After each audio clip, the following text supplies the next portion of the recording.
What will $11 million buy you? In Loudoun County, Virginia, it's buying gender-neutral bathrooms in 2 high schools this fall. That's right, sex-specific bathrooms are a thing of the past for some high schoolers in Loudoun County.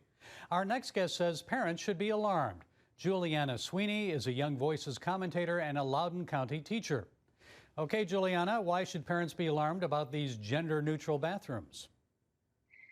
Well, you said it very well. This is not only an expensive problem at $11 million, but this is also a problem of privacy and the principle in and of itself. So let's talk a little bit about the price. So Loudoun County is known for being a wealthy county for sure, but there are only 2 bathroom facilities that are being renovated. There are about 16 high schools, not to mention the dozens of middle schools and elementary schools that would also be renovated if they follow through with the pilot program. And so this would be a multi-million-dollar project across the county. And then second, and most importantly, 2 most importantly things is first the privacy issue. So the bathrooms are a floor-to-ceiling stall instead of partition stalls. And so there is supposedly complete privacy in gender-neutral spaces. Now, that being said, LCPS and the DC metro area in general already has problems with drug abuse and sexual abuse occurring in bathrooms. And so there is a concern with this supposed privacy that the problems would be exacerbated.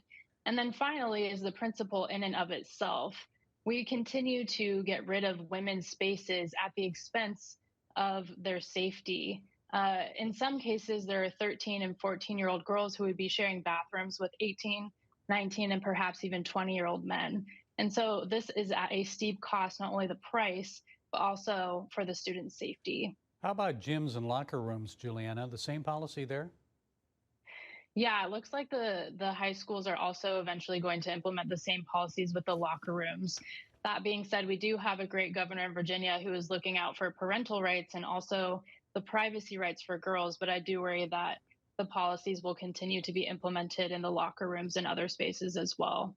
And I must remind our viewers, this is the school district that was accused of covering up the sexual assault of 2 girls by the same male student at 2 separate Loudoun County high schools. And the father of one of those victims was arrested for disorderly conduct at a county school board meeting. Remember that one.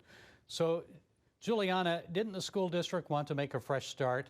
They have hired the former superintendent of schools here in Virginia Beach, Dr. Aaron Spence, and he's starting his new job as superintendent of Loudoun County schools next month. So what difference do you expect he'll make on this?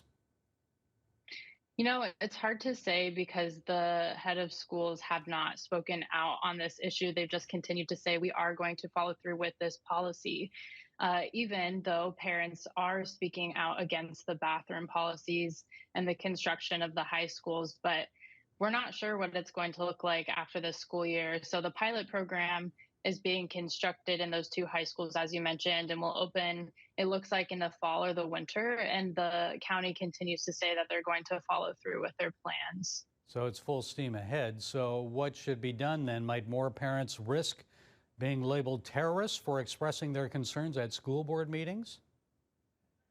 I do think that's part of it. The parents need to be willing to go to the school board meetings, to meet with the governor, to meet with teachers and administrators and make their voices known. But even more than that, I'm advocating for parents to consider alternatives, to consider Christian schools. There's a brand new Christian school opening up in Loudoun County this year. That's K-8. And so these options continue to be the alternative to the public school system. And as we take students out of the public schools, hopefully they will be trained under the values of Christian schools, and they will be kept safe in a way that is just not possible in the public schools. I think most parents would just say have a separate bathroom for transgender students. If you have that many in the school, just have one for them. What do you think?